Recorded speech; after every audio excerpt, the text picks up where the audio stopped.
Apa kabar Bapak Ibu? Saya percaya semua Anda dalam kondisi yang luar biasa ya. Dimanapun Anda berada ketika mengikuti ibadah ini, percayalah Tuhan pasti akan berbicara kepada Anda melalui pesan firman Tuhan ini. Buka hati, buka telinga, dan supaya bisa mendapatkan pesan dan Anda betul-betul bukan cuma diberkati, tapi Anda bisa mengalami Tuhan di hari-hari ini ya. Tema yang akan saya angkat adalah mengenai why suffering. Mengapa menderita?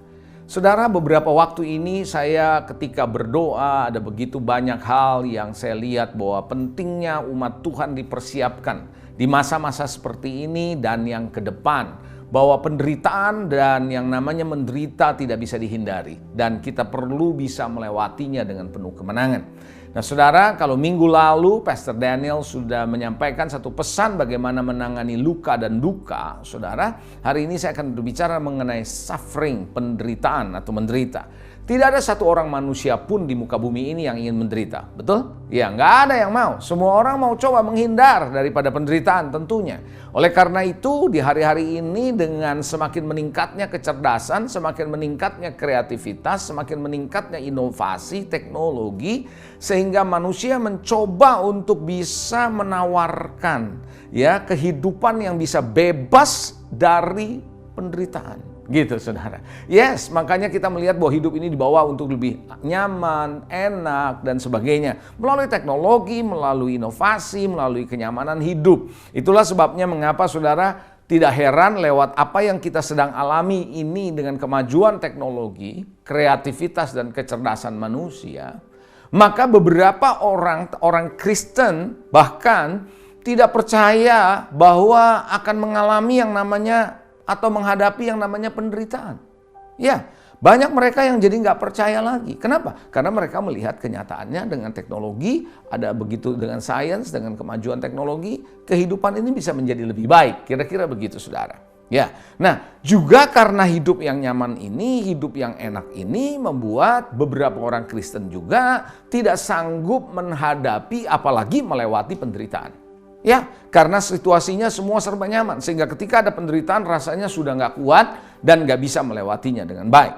Ya, ada juga beberapa orang Kristen yang memang sengaja menghindar dari penderitaan karena tidak mau ada dalam proses pembentukan Tuhan.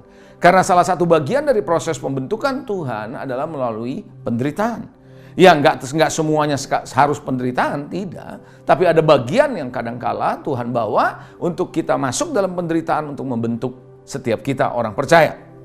Nah, Bapak Ibu, kita mesti tahu asal-usul penderitaan itu datang dari mana. Sebelum dosa masuk, manusia tidak mengalami penderitaan. Adam dan Hawa bersama dengan Tuhan di Taman Eden, semua serba nyaman, semua serba asik gitu ya saudara ya. Tetapi ketika dosa masuk, disitulah awal muasal, mulainya penderitaan.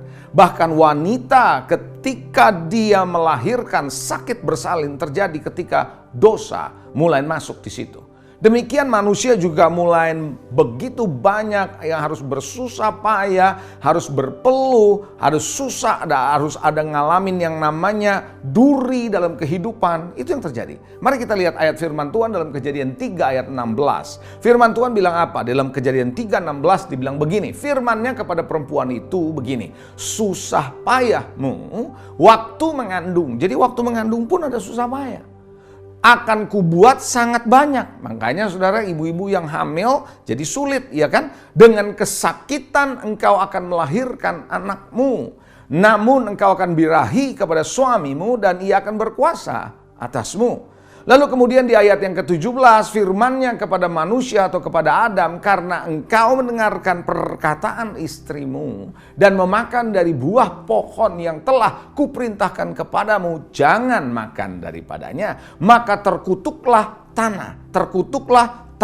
Curse is the ground for thy sake, karena engkau, kira-kira begitu saudara, dengan bersusah payah engkau akan mencari rezekimu dari tanah seumur hidupmu. Semak duri, perhatikan, rumput duri, sesuatu yang tajam, yang menusuk, yang menyakitkan saudara, itu akan dialami, yang akan dihasilkan bagimu. Dan dari tumbuh-tumbuhan di padang akan menjadi makananmu.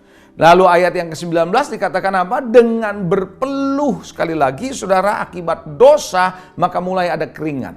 Jadi kalau Anda berkeringat, Anda harus ingat, Itu semua adalah akibat dosa, ya. Dengan berpeluh engkau akan mencari makananmu sampai engkau kembali lagi menjadi tanah. Karena dari situlah engkau diambil. Sebab dikatakan engkau debu dan engkau akan kembali menjadi debu.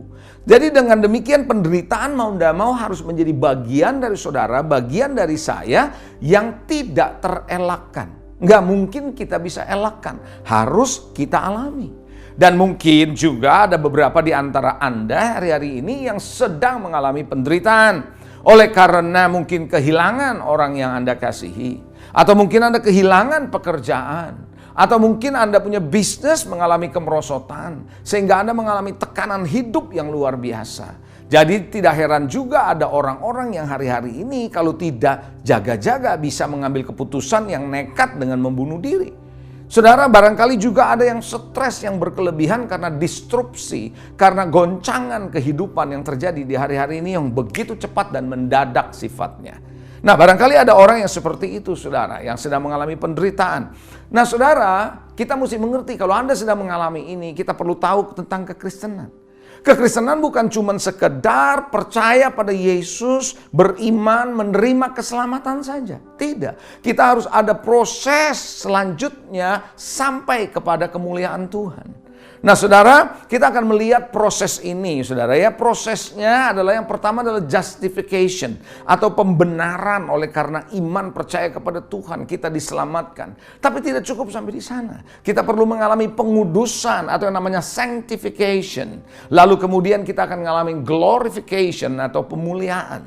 Jadi kekristenan bukan cuma sekedar justification by faith dengan iman percaya, tapi kita disanctify, kita dikuduskan dan kemudian kita mengalami kemuliaan Tuhan.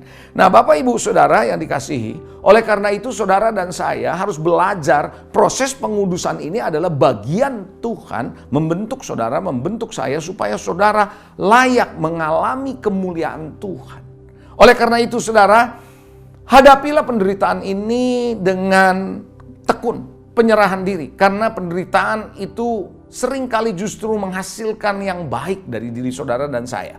Di dalam Roma 5 ayat 1 sampai dengan ayat yang kelima, firman Tuhan bilang apa? Sebab itu kita yang dibenarkan karena iman, justified by faith, kita hidup dalam damai sejahtera dengan Allah oleh karena Tuhan kita, Yesus Kristus. Lalu ayat kedua, oleh Dia kita juga beroleh jalan masuk oleh iman kepada kasih karunia ini. Di dalam kasih karunia ini kita berdiri dan kita bermegah dalam pengharapan akan menerima kemuliaan Allah. Kita lihat di sini. Dan bukan hanya itu saja, kita malah bermegah juga dalam kesengsaraan kita. Perhatikan, bermegah dalam kesengsaraan, dalam penderitaan. Karena kita tahu bahwa kesengsaraan itu menimbulkan apa? Ketekunan. Dan ketekunan menimbulkan apa? Tahan uji. Dan tahan uji menimbulkan apa? Pengharapan. Dan pengharapan tidak mengecewakan. Karena kasih Allah telah dicurahkan di dalam hati kita oleh Roh Kudus yang telah dikaruniakan kepada kita. Kalau Anda baca dalam Roma 5 ayat 1 sampai dengan ayat 5 tadi, ada kata yang namanya justified by faith. Dibenarkan oleh iman, saudara. Lalu masuk di dalam yang namanya pengudusan melalui kesengsaraan untuk masuk dalam kemuliaan, saudara. Oleh karena itu Bapak Ibu, saudara yang dikasihi, belajarlah untuk berjalan bersama dengan Tuhan sekalipun harus menderita. Kadang-kadang saudara, kita waktu mengalami penderitaan tentu kita semua menjerit ya, semua bisa menangis, semua bisa jadi kecewa dan sebagainya. Tapi tahukah saudara ketika Anda bukan cuma bertahan, tapi Anda melewati itu terus sampai kepada kemenangan. Maka Anda setelah mengalami kemenangan baru Anda mengerti ayat ini saudara. Ayat yang saya mau sampaikan kepada saudara yang Anda sudah sering dengar. Roma 8:28. Apa kata firman Tuhan? Firman Tuhan bilang begini, kita tahu sekarang. Kapan taunya? Sekarang. Kita tahu sekarang. Kapan taunya? Sekarang. Sekarangnya kapan? Sekarangnya setelah melewati waktu-waktu itu. Jadi waktu menderita yang begitu sulit, setelah kita lewati dan kita menang, baru di saat itu kita bisa bilang, sekarang setelah saya lihat ke belakang, saya baru tahu apa? Bahwa Allah turut bekerja dalam segala sesuatu untuk mendatangkan kebaikan bagi mereka yang mengasihi Dia. Yaitu bagi mereka yang terpanggil sesuai dengan rencana Allah. Jadi Bapak Ibu Saudara, ketika Anda melewati semua ini bersama dengan Tuhan, Anda akan katakan, now I know. Sekarang aku tahu ternyata di balik itu semua Tuhan turut bekerja. Oleh karena itu Saudara, biarlah pengudusan ini boleh terjadi lewat penderitaan. Biarlah saudara juga bisa menjadi kudus, saudara bisa menjadi benar, terus dibenarkan, terus hidup di dalam pembenaran-pembenaran yang terus semakin hari masuk, semakin di dalam kemuliaan Tuhan. Biarlah proses ini ada dan Anda diselaraskan. Sehingga ada bagian-bagian hidup saudara mungkin, hidup saya mungkin, yang perlu dikerat, yang tidak pas dengan polanya Tuhan. Karena pola itu harus pas. Ada bagian-bagian hidup kita yang kita bawa dari kita lahir, sifat kita, karakter kita, cara hidup kita, cara pikir kita, hati kita, dan sebagainya. Reaksi-reaksi kita dan yang belum pas ini perlu diselaraskan, perlu dibersihkan. Kadang-kadang penderitaan itu justru saudara membuat kita belajar banyak. Amin saudara. Nah, kita melihat satu ayat dalam Yohanes 15 ayat yang kedua. Firman Tuhan bilang begini. Setiap ranting padaku yang tidak berbuah. Kalau tidak berbuah diapain? Dipotong, dikerat. Tapi kalau yang berbuah diapain? Dan setiap ranting yang berbuah dibersihkannya. Coba katakan dibersihkan. Yes, sekali lagi dibersihkan. Dibersihkan supaya ia lebih banyak berbuah. Supaya lebih berbuah. Berbuah lebat, saudara, kira-kira gitu.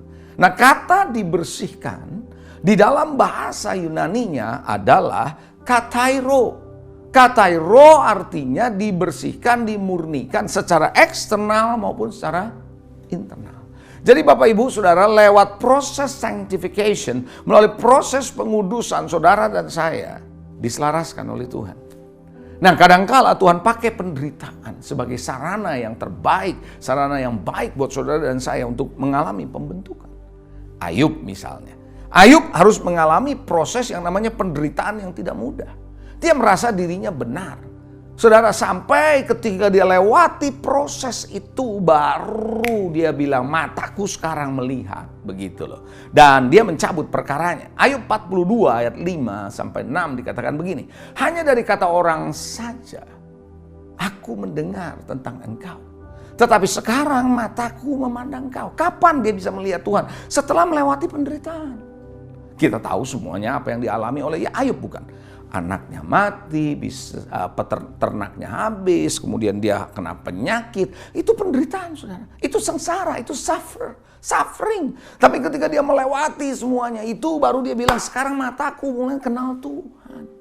Wow, padahal saudara sebelumnya tiap hari anaknya pesta, dia sendiri memberikan korban, mempersembahkan korban kepada Tuhan. Dia bukannya nggak percaya sama Tuhan. Dia sudah percaya, tapi Tuhan bawa dia menjadi lebih baik lagi terus. Sampai matanya bisa melihat Tuhan. Dan dia merasa bahwa sekarang bukan dia yang benar, Tuhan yang benar.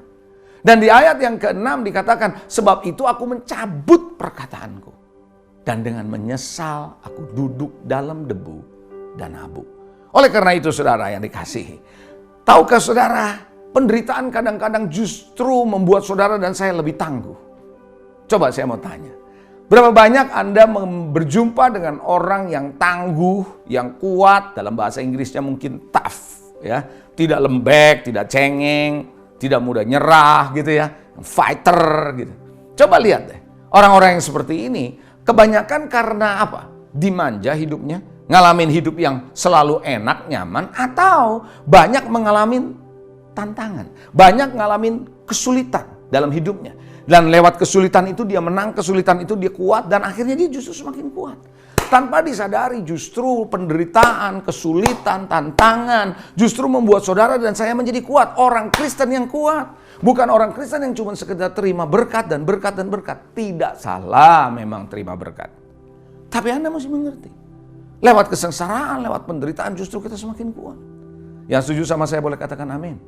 Tahukah saudara, Yesus sendiri, Tuhan sendiri melalui Rasul Paulus berkata kepada kita sebagai orang percaya bahwa kita dikaruniakan bukan cuma untuk percaya. Ayo kita lihat Filipi 1 ayat 29. Firman Tuhan bilang begini, sebab kepada kamu dikaruniakan bukan saja untuk percaya kepada Kristus, melainkan juga untuk menderita untuk Dia. Berarti penderitaan itu adalah bagian dari karunia Tuhan buat saudara. Oh ya, lalu nanti saya akan ajarkan saudara, akan jelaskan kepada saudara, kenapa sih penderitaan, why suffering gitu. Emang gak ada cara yang lain? Coba deh, banyak orang seperti itu. Kadang-kadang gini saudara, orang disuruh hidup sehat, susah. Ya, apalagi kalau Anda yang relatifly muda, suruh hidup sehat, gak gampang. Ya nantilah semua saudara, sampai satu titik. Ketika mulai terjadi tekanan darah tinggi, ketika mulai ada sakit di sana sini, nah mulai merasa. Saudara kadang-kadang lewat itu, sakit itu baru orang belajar. Kadang-kadang seperti itu kan. Wah, makanya ada bahasa Inggris begini. People tend to learn the hard way. Orang-orang itu punya tendensi belajar dengan cara-cara yang susah gitu. Kenapa sih kita nggak mau belajar di waktu-waktu yang mudah? Harus tunggu susah baru belajar. Bukankah yang namanya Simpson seperti itu? Sehingga dia harus udah buta dulu, dia baru belajar. Saudara yang dikasihi, ayo kita belajar saudara hari-hari ini, saudara jangan tunggu menderita. Oleh karena itu kenapa orang tua suka mengajarkan kepada anaknya hal-hal yang dia pernah lewati sebelumnya, si orang tua, yang menyusahkan hidupnya. Yang bikin sulit gitu loh. Makanya dia nasihati ke si anak supaya jangan ngulangi kesalahan orang tuanya. Maksudnya tuh itu. Tapi si anak nggak ngerti kadang-kadang. Terus jalanin jalan yang sama juga. Yang kemudian ngalamin kesulitan. Nanti kalau dia udah tua, udah punya anak. Kembali mendidik anaknya seperti itu. Sama saudara. Itu sebabnya di dalam gereja perlu yang namanya fathering, perlu yang namanya pembapaan, pementoran agar supaya apa? Menjelaskan langkah-langkah yang dimana kita pernah melakukan kesalahan sebelumnya. So jangan repeat, jangan diulang gitu. Bisa katakan amin. Tujuannya bukan apa-apa, tujuannya untuk supaya yang lebih muda, generasi berikutnya mengerti nih kesalahan dari generasi sebelumnya apa. Ya, nah Bapak Ibu Saudara, mari kita belajar. Nah ini yang saya mau ajak saudara, belajar mengenai penderitaan. Sadarkah Anda kedatangan Tuhan sudah tidak akan lama lagi? Saudara percaya itu saudara? Yes, apa yang sedang terjadi di dunia sekarang ini terjadi gejolak yang luar biasa. Oleh karena itu saudara, apa yang sedang terjadi di belahan dunia ini, hidup yang semakin menegangkan, hidup yang semakin sulit dan seterusnya. Saya percaya menjelang kedatangan Tuhan, ini kita perlu, jemaat perlu siap untuk menghadapi segala sesuatu kemungkinan yang terjadi. Dan salah satunya adalah penderitaan yang perlu kita sadari dan kita perlu belajar untuk melewatinya. Yang setuju katakan amin. Saya percaya ketika Anda mendengarkan ini, para orang tua mungkin, Anda yang di dalam dunia pekerjaan, dunia bisnis, Anda menjadi kuat oleh karena banyak tantangan, bukan? Banyak kesulitan yang Anda lewati dan Anda belajar dari situ. Ya, nah hari ini kita belajar yuk. Apa sih tujuannya Tuhan mengizinkan saudara dan saya masuk di dalam penderitaan? Why suffering? Bangsa Israel harus melewati padang gurun. Why is it? Kenapa gitu? Ya, yang pertama adalah untuk mengingat dan kembali kepada Tuhan. Tujuan Tuhan membawa saudara dan saya dalam penderitaan bukan untuk menyusahkan saudara, bukan untuk menghancurkan hidup saudara dan saya, bukan. Nah. Tapi justru lewat penderitaan kita mengingat dan bisa kembali kepada Tuhan. Karena kalau tanpa ini kita seolah-olah hidup itu adalah milik kita gitu. Cuman kita yang ngatur. Enggak, ada Tuhan yang mengatur. Makanya kan kita sudah baca tadi ayatnya di dalam Kejadian 3 kan. Maka terkutuklah tanah demi engkau. Karena engkau. Curse is the ground for thy sake. Tadi kita sudah baca ayatnya bukan? Ya, saudara artinya apa? Tuhan mengutuk tanah untuk kepentingan Adam dan Hawa. Untuk kepentingan manusia. Susah payah, keringat, semak duri, ya sakit bersalin waktu mengandung. Itu sebenarnya untuk mengingatkan bahwa ini kita butuh Tuhan. Kembali kepada Tuhan. Saudara, saya teringat saudara, ketika tahun 1998 kejadian yang sudah lama di dalam, udah tanpa disadari udah cukup lama ya, 1998 peristiwa kerusuhan di Indonesia.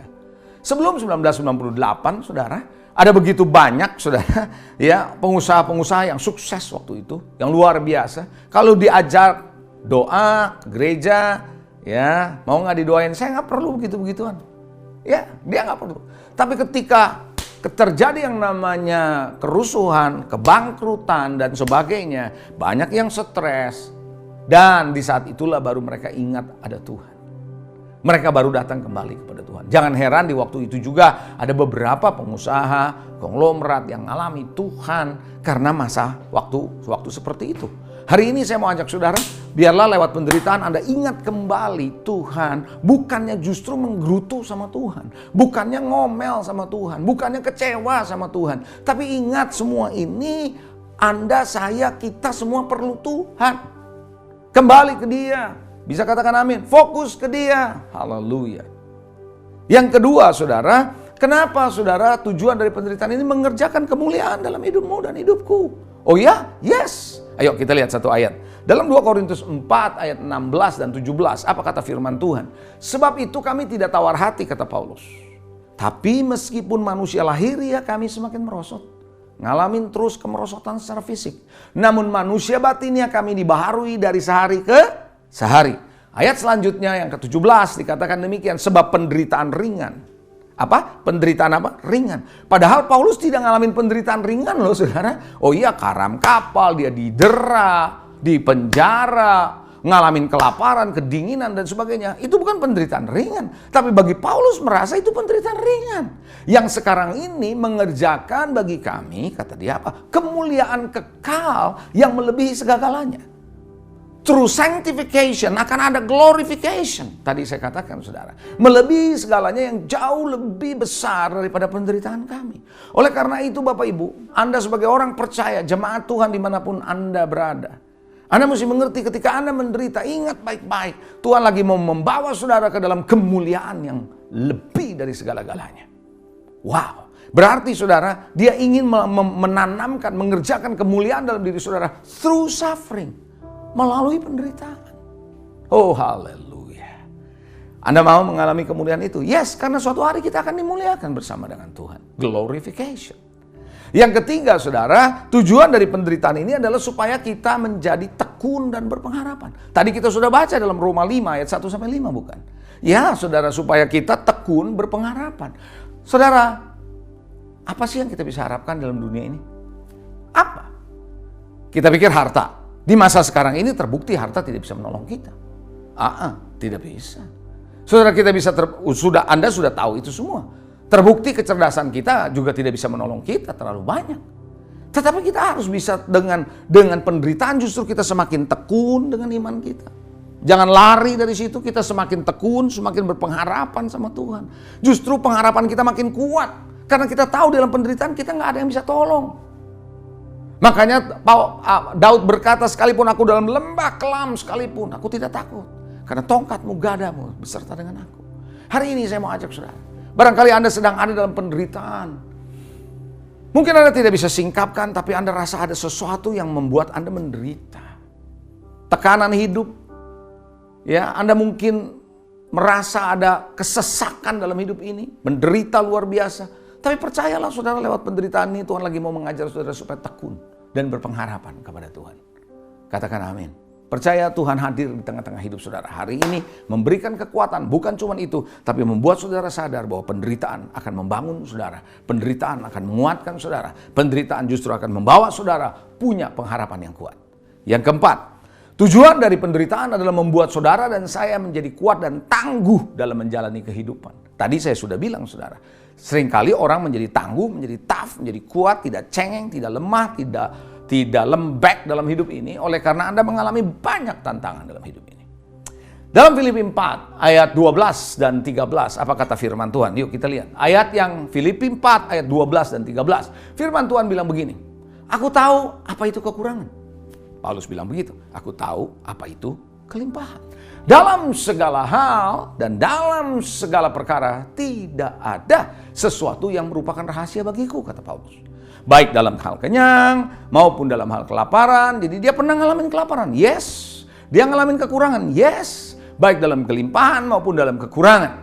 Dalam ayat selanjutnya ayat 13, segala perkara katanya dapat kutanggung di dalam Dia yang memberi kekuatan kepadaku. Jadi Paulus berkata, dia mampu menangani semua perkara karena apa? Dia sudah melewati persoalan-persoalan. masalah-masalah penderitaan dalam hidupnya. Jadi hari ini saya mau mengajak saudara, maukah Anda menjadi kuat? Maukah Anda menjadi tangguh? Jangan membuat penderitaan justru membuat saudara menjadi hancur. No. Nah, ini nanti bagian terakhir dari khotbah saya, bagaimana Anda bisa melewatinya dengan penuh kemenangan. Yang kelima, tahukah saudara lewat penderitaan Tuhan mau menguji hatimu dan hatiku. Tuhan mau menguji hati kita. Ulangan 8 ayat 2 dan 3.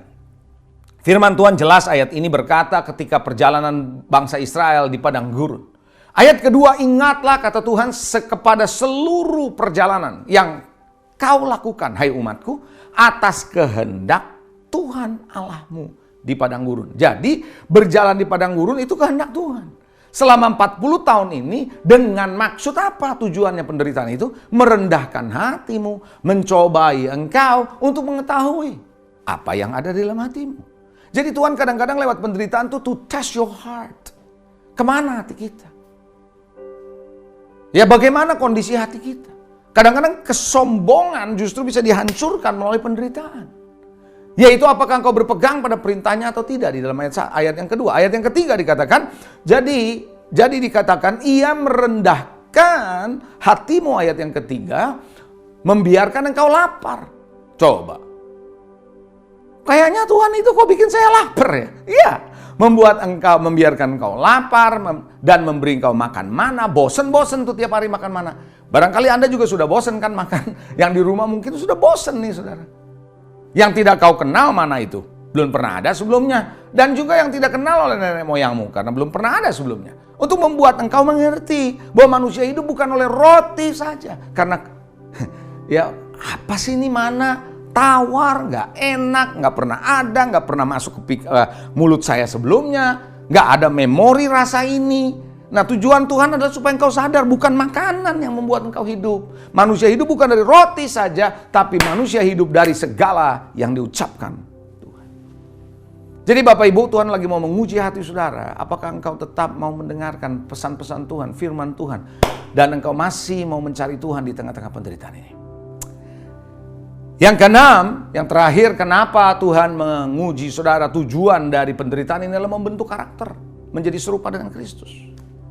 Saudara, saya sering katakan bahwa panggilan tertinggi orang Kristen bukan cuma sekedar datang beribadah, menerima keselamatan dan melayani. Nah. Tetapi panggilan tertinggi saudara adalah menjadi serupa dengan anaknya, Yesus Kristus. Karena itu ketika kita diciptakan karena segambar dengan Tuhan. Dosa telah merusak gambaran Tuhan dalam hidup kita. Dan Tuhan mau pulihkan kembali ke sana. Nah kadang-kadang lewat penderitaan untuk mengingatkan kita bisa seperti sekarang ini. Polanya jadi nggak benar, nggak serupa Tuhan karena dosa yang membuat kita menderita. Dan Tuhan mau balikan gitu kembali. Dan lewat penderitaan kita disadarkan. Kita harus kembali ke sana. Dengan karakter Tuhan. Filipi 3 ayat yang ke-10 kata firman Tuhan apa? Yang ku kehendaki, Paulus bilang, ialah apa? Mengenal dia dan kuasa kebangkitannya. Dan yang menarik dia bilang begini, persekutuan dalam penderitaannya. Wow. Jadi Paulus itu ya malah menghendaki penderitaan Tuhan. Bukan penderitaan atau sengsara atau kesulitan yang dicari-cari ya. Bukan, tapi karena Tuhan. Di mana aku menjadi serupa dengan dia dalam kematiannya.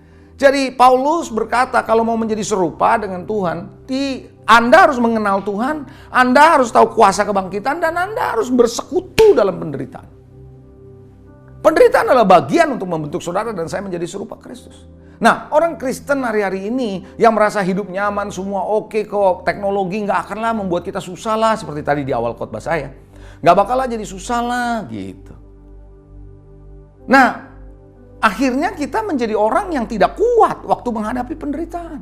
Belum lagi mendengarkan khotbah-khotbah Injil-Injil yang namanya sugar coated atau Injil yang dilapisi dengan gula-gula manis. Ikut Tuhan enak, ikut Tuhan diberkati, ikut Tuhan jadi kaya, ikut Tuhan jadi dilepaskan dari segala masalah dan tantangan dan sebagainya. Ikut Tuhan jalannya tol lurus, nggak ada rintangan. Siapa bilang, saudara?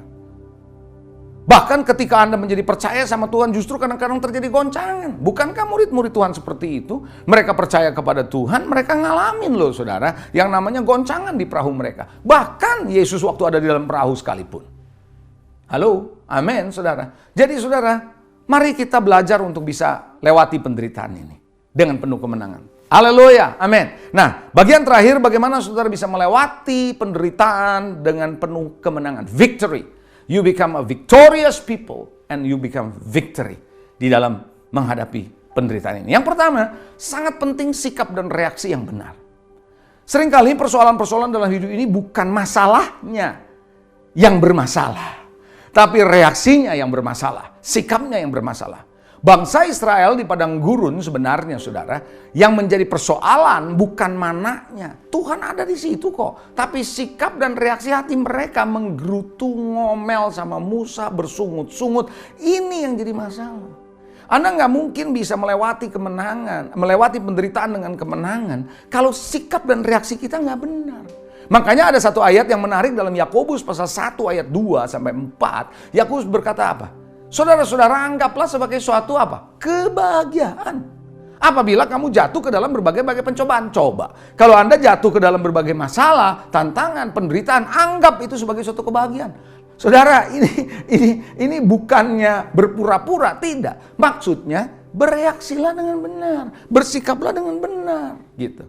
Sebab kamu tahu katanya, ujian terhadap imanmu menghasilkan ketekunan. Lalu dikatakan lagi, dan biarlah ketekunan itu memperoleh buah yang matang. Supaya kamu menjadi apa? Sempurna, utuh, tak kekurangan suatu apapun.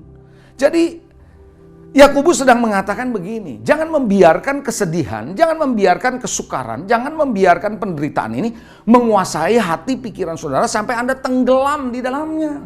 Sehingga rasanya nggak bisa move on, nggak bisa ngapa-ngapain. Tapi belajarlah justru dalam kesedihan, kesukaran, engkau belajar bersyukur. Kenapa? Waktu Anda bersyukur, fokusmu bukan di masalah, fokusmu di pada Tuhan. Justru ketika Anda bersyukur, Anda melihat kebesaran Tuhan. Anda mengingat janji Tuhan. Anda mengingat kuasa Tuhan. Anda menerima kuasa dan kekuatan dari Tuhan. Anda memuji Dia, Anda menyembah Dia. Di situ sukacita Tuhan mengeluap-luap dari hati saudara. Saudara, di tengah penderitaan seperti ini, jangan biarkan Anda terus merenungkan kesedihanmu, kesukaranmu yang makin membuat Anda terpuruk. Miliki sikap yang benar, sukacita, tersenyum, haleluya, bangkit kembali, kuat kembali, haleluya. Karena di depan kita tidak tahu kesulitan apa yang lebih besar di depan. Amin, saudara. Saudara, saya yang perlu mempersiapkan Anda di hari-hari ke depan, bukan lagi hari-hari yang mudah. Tapi hari-hari yang terus kita akan melihat ada goncangan sana-sini kita akan lihat. Ya, yang kedua, saudara, apa yang perlu Anda lakukan kalau Anda mau mengalami kemenangan? Belajarlah saudara, lewat penderitaan ini Anda menang, berserah, bersabar, percaya sama Tuhan. Sekali lagi, berserah, bersabar, percaya sama Tuhan. Ya, kadang-kadang kita nggak tahu mau sampai kapan masalah ini. How do we know? Anda semakin memaksa dirimu untuk mencoba bisa keluar, Anda kesal dengan keadaan, makin kesal, makin terpuruk, makin stres. Jadi ngapain? Ya jalani aja, ya berserah aja. Ya sabar saudara, karena ada waktunya dari Tuhan. Pengkhotbah 3 ayat 4 bilang apa? Ada waktu untuk menangis, ada waktu untuk tertawa. Jadi gini, sebelum pandemi banyak orang yang tertawa, di tengah pandemi banyak orang yang nangis. Ada waktunya kata Tuhan. Sampai kapan? Sampai selesai. Kapan selesainya? We don't know. Ada waktunya meratap, ada waktunya untuk menari. Jadi Tuhan bilang segala sesuatu ada waktunya. There is a dynamic in this life. Dinamika dalam hidup ini. Ada waktunya di mana kita ada tenggelam di lembah, tapi nggak selamanya kita di lembah. Ada di gunung, ada di bukit, dan begitu seterusnya. Nah, ini dalam momen-momen mungkin Anda sedang mengalami penderitaan. So, sabar, saudara. Coba bilang sabar. Coba bilang berserah. Coba bilang percaya. Yes, Anda percaya enggak? Di tengah penderitaan ini ada Tuhan. Oh iya, di tengah gelombang murid-muridnya, waktu mengalami gelombang yang begitu besar, Yesus jalan di atas air. Artinya Yesus hadir. Amin, saudara. Di dalam Yeremia 25 ayat ke-10, kita lihat saudara, perhatikan baik-baik firman Tuhan ini. Aku akan melenyapkan dari antara mereka apa? Suara kegirangan, suara sukacita. Jadi ada momen-momen memang Tuhan membiarkan saudara dan saya tidak lagi bisa mendengar kegirangan, tidak bisa lagi mendengarkan sukacita, tidak lagi bisa ada suara itu. Kesendirian, keheningan. Anda nggak bisa lagi dengar itu. Suara pengantin laki-laki dan pengantin perempuan. Sekarang saudara mau wedding aja susah. Betul nggak saudara? Iya dong, mau menikah aja susah itu. Bunyi batu kilangan dan cahaya pelita mulai redup. Jadi seolah-olah hidup ini kok gelap gitu ya. Anda melewati lorong gitu ya. Ayat 11. Maka seluruh negeri ini akan menjadi reruntuhan dan ketandusan. Bangsa-bangsa akan menjadi hamba kepada Raja Babel. Jadi Tuhan sedang berkata kepada bangsa Israel, mereka akan dibuang ke Babel. Tapi yang menarik, Tuhan kasih target waktu. 70 tahun lamanya. No more, no less. 70 tahun. Jadi artinya apa? Tuhan menaruh waktu kadaluarsa untuk penderitaan saudara dan penderitaan saya. Tuhan taruh ada waktunya, the due date. Waktu kadaluarsa untuk setiap persoalan dan masalah saudara dan saya. Tinggal bisa nggak kita menantikannya, melewatinya terus dengan joyful bersama dengan Tuhan. Sukacita terus. Jangan dibiarkan rasa takut, rasa kecewa, rasa kesusah yang ada di pikiran saudara seperti itu. No. Tapi mari kita belajar bahwa I know there is a time. Ada waktunya saya sedih, tapi ada waktunya saya tertawa. Bisa katakan amin. Ada waktunya buat saudara. Ada waktunya buat saya. Ada waktunya buat kita semua. Katakan amin. Yes. Itu sebabnya saudara di masa-masa penantian seperti ini, antara kita sekarang dengan nanti tujuan Tuhan, rencana Tuhan tergenapi dalam hidup kita, itu ada gap, ada waktu penantian. Nah di masa penantian ini menentukan. Daud sebelum menjadi raja, dia adalah seorang gembala. Hanya 2-3 ekor, harus ngadapin singa, harus ngadapin beruang. Saudara bayangin gak sih saudara? Apa membuat dirinya sangat beresiko menghadapi singa dan beruang hanya untuk domba yang cuma 2-3 ekor. Tapi Tuhan lagi bentuk dia untuk dia bisa fit in, untuk dia bisa pas kalau nanti dia jadi raja.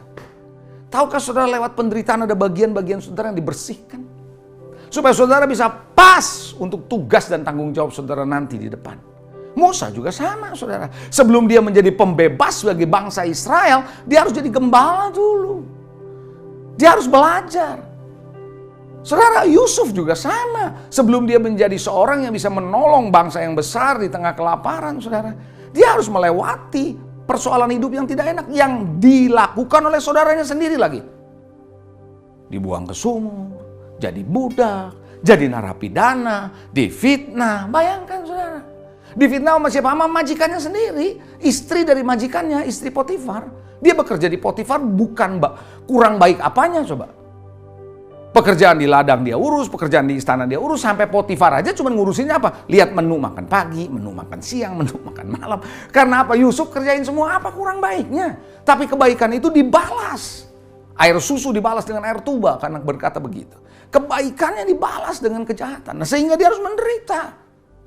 Tapi lewat penderitaanlah. Lewat penderitaanlah di sana saudara. Di masa penantian itu saudara. Dia banyak belajar. Dia hanya bisa berserah. Dia hanya bisa tunggu waktu Tuhan. Dan Tuhan mengangkat dia pada waktunya. Sehingga dia menjadi mangkubumi orang kedua setelah Firaun. Amin saudara.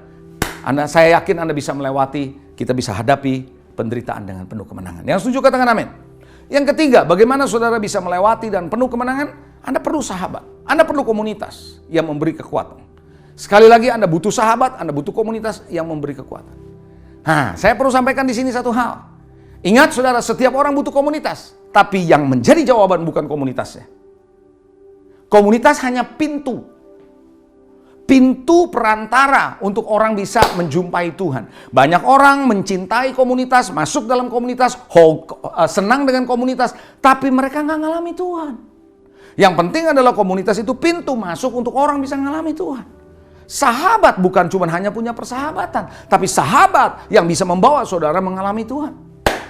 Bisa katakan amin saudara. Pengkhotbah 4, mari kita melihat saudara ayat 9, 10, dan 12. Berdua katanya lebih baik dari seorang diri. Karena mereka menerima upah yang baik dalam jeripaya mereka. Lalu dilanjutkan, karena kalau mereka jatuh, salah satu jatuh, yang seorang mengangkat temannya. Makanya perlu sahabat, makanya perlu komunitas. Tujuannya apa? Untuk bisa mengangkat kembali. Bukan cuma sukacita, seneng saya kumpul-kumpul sama komunitas. Curhat, baik boleh curhat, tapi kalau curhat nggak ngalamin Tuhan. Halo? Ada amin saudara. Tapi why orang yang jatuh, yang tidak punya orang lain untuk mengangkatnya? Itu maksud firman Tuhan. Perlu sahabat, perlu komunitas, di mana engkau bisa diangkat kembali. Back to the track. Kembali kepada tracknya Tuhan. Haleluya. Itulah esensi di mana saudara dan saya dimentor, dibapai, tujuannya seperti itu. Ayat yang ke-12. Kita lompat ke ayat 12. Bila mana seorang dapat dikalahkan, 2 orang dapat bertahan. Tali tiga lembar, tidak mudah diputuskan. Ketika kita berada dalam sebuah komunitas, kita berada dalam persahabatan yang strong in the word of God, kuat dalam firman, bukan cuma bisa melayani, bukan cuma sekedar datang ibadah, tapi strong. Makanya Anda perlu ada di kelompok sel Anda, di home Anda, strong, bersama-sama di sana, dikuatkan saudara. Maka tidak mudah untuk Anda diruntuhkan. Di tengah penderitaan sekalipun, Anda tetap kuat. Katakan amin. Itu sebabnya saudara jangan coba tanggung penderitaan sendirian. No. Jangan. Apalagi di masa pandemi ini, di mana Anda sendirian, nggak ketemu orang, no touch, no nothing. Jangan. Anda harus belajar saudara. Karena setan itu paling gampang untuk menghit atau menargetkan orang yang cuma sendirian. When you walk alone. Makanya saudara, kita perlu bersama-sama di dalam komunitas. Dan miliki komunitas, miliki sahabat yang membawa Anda back to the track. Membawa Anda semakin kenal Tuhan. Semakin Anda merindukan Tuhan. Semakin Anda mempercayai Tuhan. Semakin Anda berserah kepada Dia. Katakan amin. Di tengah penderitaan Anda banyak didoakan, Anda banyak dikuatkan, Anda banyak dibekali, Anda banyak di-equip, Anda banyak sudah diberi nasihat dan masukan dari firman Tuhan. Sehingga Anda kuat kembali. Amen. Yang keempat, percayalah bahwa penderitaan yang Anda alami adalah penderitaan yang ringan. Tidak akan melebihi kekuatan. Dan selalu ada jalan keluar. Anda percaya itu? Selalu ada jalan keluar. Dan tidak akan pernah melebihi kekuatan saudara. 1 Korintus 10 ayat 13 firman Tuhan bilang apa? Pencobaan yang kamu alami adalah pencobaan biasa. Coba bilang biasa. Sekali lagi biasa. Iya, tapi kita kadang-kadang merasa luar biasa. Bagi Tuhan itu biasa kok, karena ada Dia. Biasa. Tapi kita merasa luar biasa kenapa? Karena nggak ada Dia. Karena kita coba sendirian gitu loh. Sudah, ya sekali ulangi. Pencobaan yang kamu alami adalah pencobaan yang biasa. Tidak melebihi kekuatan manusia. Sebab Allah itu apa katanya? Setia. Dan karena itu Ia tidak akan membiarkan kamu dicobai melampaui kekuatanmu. Percayalah Tuhan tahu sampai mana kekuatanmu. Lihat, waktu murid-murid diombang-ambingkan oleh gelombang. Jam 3 pagi Tuhan turun. Kenapa jam 3? Karena Dia tahu ini batasnya. Karena Dia tahu batas kekuatanmu. Dia akan turun tangan, Dia akan handle, Dia akan invasi. Dia akan masuk dalam hidupmu, intervensi hidupmu. Pada waktu kamu dicobai, Ia akan memberikan kepadamu, ayatnya dilanjutkan, jalan keluar. Sehingga kamu dapat menanggungnya. Itu ayatnya tadi dalam 1 Korintus 10 ayat 13. Supaya kamu dapat menanggungnya. Jadi saya percaya Anda bisa menanggungnya. Yang setuju katakan amin. Bilang sama saya begini, saya bisa menanggungnya. Sekali lagi, saya dapat menanggungnya. Karena tidak melebihi kekuatan saya. Amin. Ada Tuhan di sana. Katakan amin. Haleluya. Tuhan tidak akan memberikan pencobaan melebihi kekuatanmu. Selalu ada jalan keluar. Dalam 2 Korintus 12, ayat yang ke-9 dan ayat ke-10, Rasul Paulus bilang begini, kenapa Anda bisa kuat? Karena ada kasih karunia. Tetapi jawab Tuhan kepadaku ketika Paulus minta supaya dia bisa dilepaskan dari duri dalam hidupnya. Tuhan berkata, cukuplah kasih karuniaku bagimu. Sebab justru dalam kelemahanlah kuasaku menjadi sempurna. Saat kita lemah, kita tidak tahu apa yang harus kita lakukan. Di situ, the grace of God, the power of God, kasih Tuhan melimpah dalam hidupmu. Sebab itu terlebih suka aku membegah atas kelemahanku, supaya kuasa Kristus turun menaungi aku. Jadi saat-saat kita merasa tidak mampu, justru kita mengandalkan Tuhan, justru kekuatan Tuhan melengkapi saudara, memenuhi saudara, memampukan saudara untuk melewati dengan penuh kemenangan. Yang setuju katakan amin. Ayat yang ke-10 dikatakan, karena itu aku senang. Wow. Coba bilang apa? Senang. Selain senang apa? Rela. Rela di dalam apa? Kelemahan. Dan kelemahan dalam segala kesulitan yang dia tantangan. Kelemahan di dalam siksaan. Wow. Anda mau? Anda senang dalam siksaan? Di dalam kesukaran? Rasul Paulus bilang, aku senang, aku rela dalam kelemahan, dalam siksaan, dalam kesukaran, dalam penganiayaan, dalam kesengsaraan. Oleh karena Kristus. Ini penting saudara kata oleh karena Kristus. Because of Christ, because of your faith. Karena imanmu sama Tuhan. Sebab jika aku lemah, justru aku makin kuat. Hari ini, Di tengah-tengah penderitaan yang Anda sedang hadapi, percayalah Dia ada di tengahmu. Percayalah Dia memperhatikanmu. Percayalah Dia punya jalan keluar. Percayalah tidak akan melebihi kekuatanmu. Percayalah ada grace, ada kasih karunia yang cukup buat saudara dan saya. Oleh karena itu hari ini saya mau mengajak saudara semua, yuk kita lewati bersama dengan Tuhan. Bersamamu Bapa, ku lewati. Karena ada Tuhan di sana. Karena ada lagunya begitu. Bersamamu Tuhan. Gitu ya. Jadi bersama Tuhan kita lewati. Mari, saya mau berdoa buat saudara semua. Saya undang Anda bangkit berdiri, kita berdoa untuk mendengarkan pesan firman Tuhan yang Anda sudah dengar pesan firman Tuhan ini. Saya mau berdoa. Tuhan, aku berdoa. Biar setiap orang, setiap kami yang mendengarkan pesanmu hari ini. Why suffering? Kenapa menderita? Engkau memberi kepada kami kemampuan untuk bisa mengerti penderitaan. Melewati penderitaan bersamamu. Dan penuh kemenangan. Karena aku percaya victorious people, orang-orang berkemenangan ada di sini. Mari Tuhan, your grace, kasih karuniamu terus melimpah dalam hidup setiap umatmu. Sehingga kekuatan membuat kami merasa penderitaan yang kami alami adalah penderitaan yang ringan ketimbang atau kami bandingkan dengan kemuliaan yang akan kami terima. Berkati umatmu, biarlah Tuhan kami lewat semua dengan penuh kemenangan. Sehingga kami berkata, kami tahu sekarang Engkau turut bekerja dalam segala sesuatu. Di tengah persoalan ini untuk mendatangkan kebaikan bagi kami. Terpuji namamu, dalam nama Yesus kami berdoa. Yang percaya katakan, Amin. Haleluya. God bless you.